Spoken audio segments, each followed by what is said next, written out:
It was a quiet Friday night, the kind that usually wrapped me in a blanket of warmth and connection. The soft hum of the city filtered through the cracked window of our small apartment, blending with the faint clinking of silverware as I sat across the dinner table from my partner, Emily. I'd spent the afternoon preparing her favorite meal, roasted chicken with rosemary and garlic mashed potatoes, hoping to coax out the closeness we'd been losing. The candles I'd lit flickered gently, their golden light dancing across the worn wooden table, casting shadows that played across her face. She was beautiful, as always, her dark hair falling in loose waves over her shoulders. But there was something off. Her laughter, once a melody that could lift my spirits no matter the day, now sounded forced, like an echo bouncing off empty walls. It didn't reach her eyes, those hazel depths I used to drown in. Instead, they stayed fixed on her phone, her thumb scrolling absently through a feed I couldn't see. I tried to engage her, asking about her day at the gallery where she worked, but her responses were clipped, distracted. "It was fine," she'd say, or "busy, without looking up. The food grew cold on her plate, untouched, and the silence between us thickened, heavy with unspoken things. I watched her, my chest tightening as I realized how far apart we drifted. It wasn't just a night. It had been weeks, maybe months, of this slow unraveling. The emotional chasm between us felt like a canyon I couldn't cross, an invisible wall I didn't know how to tear down. I wanted to reach out, to grab her hand and demand she tell me what was wrong, but the words stuck in my throat, tangled in fear and doubt. That night, as we cleared the table in near silence, the internal struggle I'd been ignoring for too long erupted inside me. My mind became a battlefield, love clashing with a growing discontent I couldn't shake. I still loved her, loved the way she used to hum off-key in the shower, the way she'd curl into me on the couch during thunderstorms. But that love was now laced with a hollow ache. I felt like a ghost haunting my own life, drifting through a relationship that had once been my anchor, but now left me adrift, tethered to an emptiness I couldn't name. The idea of confronting her terrified me. What if she confirmed what I feared? That she didn't love me anymore? What if she didn't even care enough to fight? But staying silent, pretending everything was fine, was suffocating me. I lay awake that night, staring at the ceiling while she slept beside me, her breathing steady and oblivious. The weight of my decisions settled over me like a fog. I couldn't keep living like this, half present, half loved. So, with a heart that felt like it was breaking and mending all at once, I chose to leave. I didn't wake her to announce it. No grand declarations, no tearful goodbyes. I just slipped out of bed, packed a small bag with the essentials, and left a note on the kitchen counter. "I need to find myself. I'm sorry." The next morning, I filed for divorce at the courthouse, my hands trembling as I signed the papers.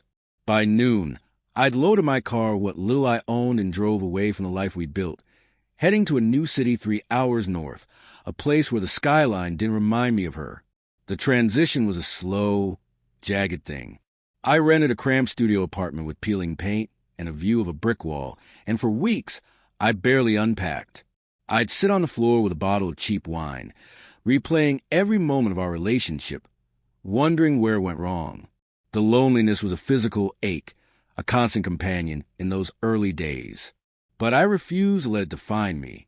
I started exploring the city, its cobblestone streets, its hidden bookstores, its parks where the leaves turned crimson in the fall. I took up photography, capturing the world through a lens that forced me to see beauty again.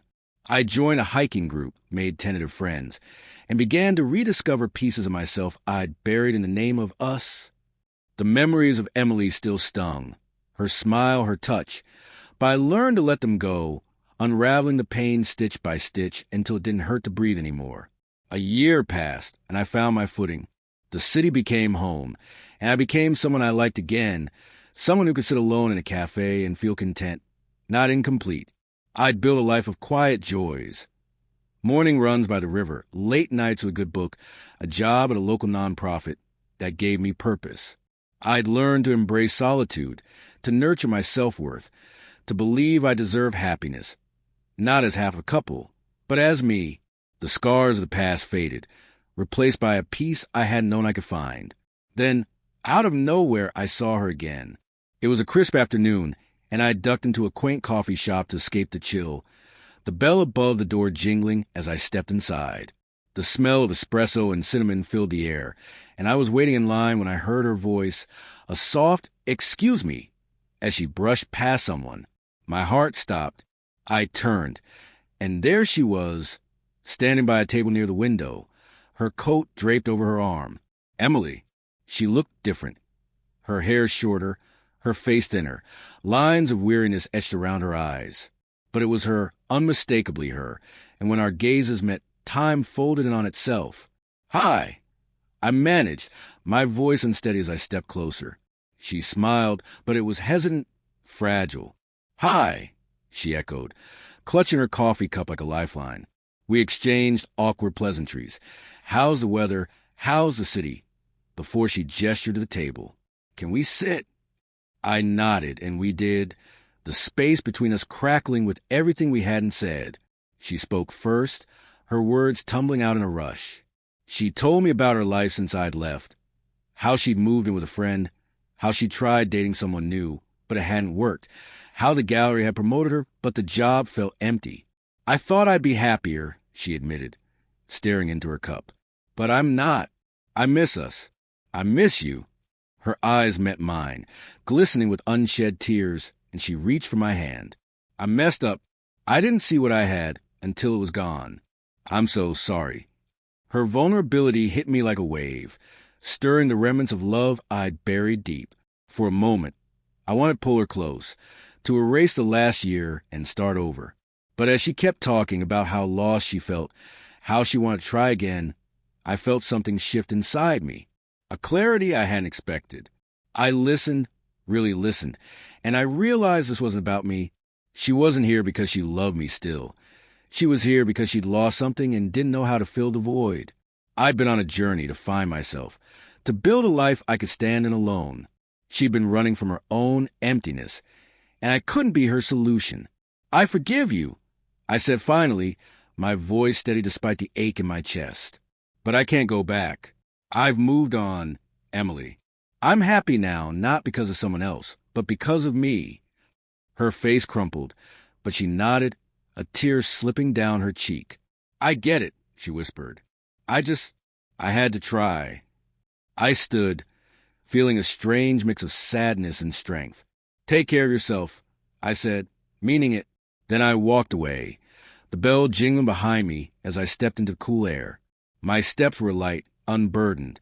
I let go of her, of us, completely, and as I turned the corner, the city stretching out before me, I knew I'd learned to love myself, truly, deeply, and that was enough.